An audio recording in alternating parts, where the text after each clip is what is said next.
तो नमस्कार, स्वागत है आपका हमारे यूट्यूब चैनल में। तो आज की इस वीडियो में हम लेकर आ चुके हैं आपके लिए कक्षा 10वीं के लिए विषय सामाजिक विज्ञान का पेपर त्रैमासिक परीक्षा 2022-23। तो समय इसमें 3 घंटे दिया गया है और पूर्णांक आपके लिए 100 अंक दिए गए हैं। तो इसमें आपके लिए कुछ निर्देश दिए गए हैं जिनमें आपको सभी प्रश्न करना अनिवार्य है। और दूसरा दिया गया है कि प्रश्न 1 से 4 तक के वस्तुनिष्ठ प्रश्न हैं। और तीसरा दिया गया है कि एक अंक के कुल 4 प्रश्न हैं और प्रत्येक 1 अंक का है, कुल 30 दिए गए हैं। और 2 अंक के कुल प्रश्न 12 हैं जो प्रत्येक 2 अंक का है, तो कुल अंक कितने हो गए 24। तो इस तरीके से आपको ये पेपर का फ्रंट पेज दिया गया है। तो चलिए पेपर शुरू करते हैं। जिन जिन ने अभी तक चैनल को सब्सक्राइब, वीडियो को लाइक नहीं किया तो जल्दी से कर लीजिए। चलिए शुरू करते हैं।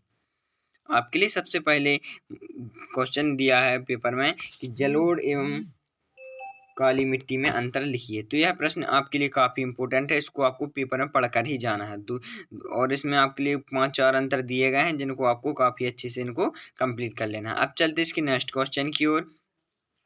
दूसरा क्वेश्चन है कि बादगर तथा खादर मृदाओं के बीच अंतर लिखिए। तो यह भी काफ़ी मोस्ट आईएमपी क्वेश्चन है। तो इसको दिया गया है, इसमें भी 4 अंतर आपके लिए दिए गए हैं कि पुराने जलोढ़ अवसादों से निक्षेप से निर्मित उच्च भू आकार को बागर कहते हैं। और खादर में दिया गया है कि बाढ़ की नमीन जलोढ़ मिट्टी से निर्मित निचले भार को खादर कहते हैं। तो इस तरीके से आपको 4 अंतर दिए गए हैं जिन्हें आप पढ़ सकते हैं। अब चलते हैं नेक्स्ट की ओर। तो दिया गया है इसमें कुछ 2 अंक के क्वेश्चन भी हैं। आरक्षित वन क्या है, तो इनको भी आपको समझाना है। तो देश के आधे से अधिक वन क्षेत्र आरक्षित वन घोषित किए गए हैं। जहां तक वन और वन्य प्राणियों के संरक्षण की बात है, आरक्षित वनों में सबसे अधिक मूल्यवान माना जाता है। और इसी प्रकार से दूसरा दिया गया है कि रक्षित वन किन किन राज्यों में है, तो उन सभी राज्यों के नाम दिए गए हैं। तीसरा प्रश्न है आपके लिए इस 2 अंक में, मनुष्य के जीवित रहने के लिए पारितंत्र का संरक्षण क्यों आवश्यक है। और चौथा है, पेड़ के विषय में गौतम बुद्ध ने क्या कहा। तो इसका भी आंसर आप पढ़ लीजिए कि एक एक विशेष असीमित दयालु उदारपूर्ण जीवधारी है जो अपने सतत पोषण के लिए कोई मांग नहीं करता और दानशीलता पूर्वक अपने जीवन की क्रियाओं को पेट भरता है। यह सभी की रक्षा करता है और स्वयं पर कुल्हाड़ी चलाने वाले विनाशक को भी छाया प्रदान करता है। तो इस तरीके से आपको इसको समझाना है। और दिया गया है 5वां, पारिस्थितिक तंत्र से क्या तात्पर्य, इसको आप समझाइए। अब चलते हैं इसकी नेक्स्ट क्वेश्चन की ओर है, वन्य प्राणी संरक्षण क्यों आवश्यक है, क्वेश्चन मार्क। और वन्य प्राणी संरक्षण के उपाय बताइए। तो आपको इसमें वन्य प्राणी संरक्षण समझाया गया है, पूरा इसको पढ़ लीजिए। और उसके उपाय रोकने के 6 उपाय दिए गए हैं, इसको भी आप समझाते जाइए। अब चलते हैं नेक्स्ट क्वेश्चन की ओर। तो यह वन्य और वन्य जीव संरक्षण के सहयोगी रीति रिवाजों पर एक निबंध लिखिए। तो यह सभी पॉइंट 6 पॉइंटों में समझाया गया है, इसे आप पढ़कर लिख सकते हैं। अब चलते हैं नेक्स्ट क्वेश्चन की ओर। तो नेक्स्ट क्वेश्चन है आपका साइमन कमीशन।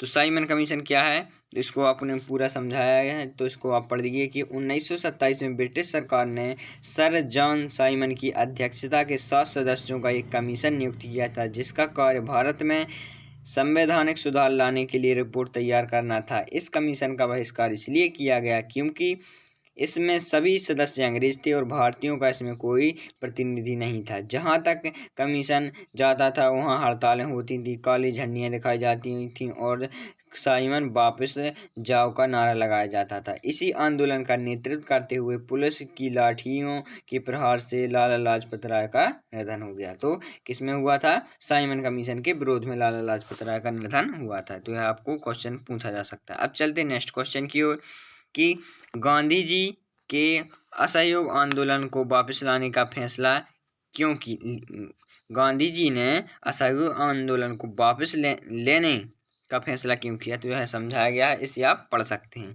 अब चलते हैं नेक्स्ट क्वेश्चन की ओर। तो जो पेपर में ज़्यादातर प्रश्न पूछे गए उन्हीं को लेकर आया हूँ। यदि आपने अभी तक विकल्पों वाले वीडियो नहीं देखी तो काफ़ी जल्द आने वाली है, तो चैनल को इसलिए सब्सक्राइब कर लीजिए। अब चलते हैं सांप्रदायिकता क्या है। तो यह सांप्रदायिकता का पूरा आंसर समझाया गया है, इसे आप पढ़ सकते हैं। अब है आपका नेक्स्ट क्वेश्चन है कि नारी आंदोलन क्या है। तो नारी आंदोलन आपको समझाया गया कि पहले सिर्फ पुरुषों को ही सार्वजनिक मामलों में भागीदारी करने, वोट देने या सार्वजनिक पदों के लिए चुनाव लड़ने की अनुमति थी। धीरे धीरे राजनीति में लैंगिक मुद्दे उभरे और विश्व में अलग अलग हिस्सों में महिलाओं ने अपने संगठन बनाए और बराबरी के अधिकार हासिल करने के लिए आंदोलन किए। विभिन्न देशों में महिलाओं को वोट का अधिकार प्रदान करने के लिए आंदोलन हुआ और इस आंदोलन में महिलाओं के राजनीतिक और वैधानिक दर्जे को ऊंचा उठाने और उसके लिए शिक्षा तथा रोजगार के अवसर बढ़ाने की मांग की गई और मूलगामी बदलाव की मांग करने वाले महिला आंदोलन की ने औरतों को व्यक्तिगत और पारिवारिक जीवन में बराबरी की मांग उठाई। इसी आंदोलन को नारीवादी आंदोलन कहा जाता है। तो इस तरीके से आपको इस प्रश्न को पूरा का पूरा कंप्लीट कर लेना है। काफ़ी मोस्ट IMP क्वेश्चन है। चलिए चलते हैं नेक्स्ट क्वेश्चन की ओर। अब आ चुका है आपका सविनय अवज्ञा आंदोलन। तो सविनय अवज्ञा आंदोलन सबसे ज़्यादा IMP क्वेश्चन है। इसको तो आपको पढ़ के ही जाना है। इसका कोई ना कोई विकल्प, कोई ना कोई क्वेश्चन हर बार आता ही आता है। तो इसको आप सविनय अवज्ञा आंदोलन का वर्णन वहाँ तक पूछा जाए तो आपको पूरा लिखना है। यदि आपको सविनय अवज्ञा आंदोलन से अभिप्राय है तो आपको केवल रेड लाइन से यहाँ तक आपको लिखना पड़ेगा। तो चलिए हम आपको बता रहे हैं। यदि आपको सविनय अवज्ञा आंदोलन से अभिप्राय पूछा गया तो यहाँ से लेकर यहाँ तक आपको बताना रहता है और इस प्रकार से आप 5 पॉइंट आप लिख सकते हैं। अब चलते हैं नेक्स्ट क्वेश्चन की ओर। नेक्स्ट क्वेश्चन है आपका निम्न को में अंतर बताइए। परिवहन एवं संचार में अंतर। परिवहन और संचार में आपके लिए 4 अंतर बताना है। तो इसमें आपके लिए 2-2 अंक के पूछे गए। तो यह पूछा जा सकता है परिवहन के साधन और संचार के साधन। तो परिवहन के साधन क्या कहलाते हैं कि एक स्थान से दूसरे स्थान को माल लाना और ले जाना तथा सवारियों का आना जाना परिवहन के साधनों द्वारा होता है। और संचार के साधन वे हैं जो संदेश और सूचना को एक स्थान से दूसरे स्थान को पहुंचने का संचार कहलाता है। अब दूसरा पॉइंट दिया गया इसमें कि संचार के साधन स्थल मार्ग, जल मार्ग तथा वायु मार्ग। इसमें कार, बस, रेल, जलयान, वायुयान आदि वाहनों का उपयोग किया जाता है। और संचार के साधनों में जैसे डाक तार, टेलीफोन, बेतार का तार, मोबाइल, रेडियो, दूरदर्शन आदि का प्रयोग किया जाता है। तो इसी में एक और अंतर दिया गया है कि बंदरगाह व पंतन में अंतर लिखिए।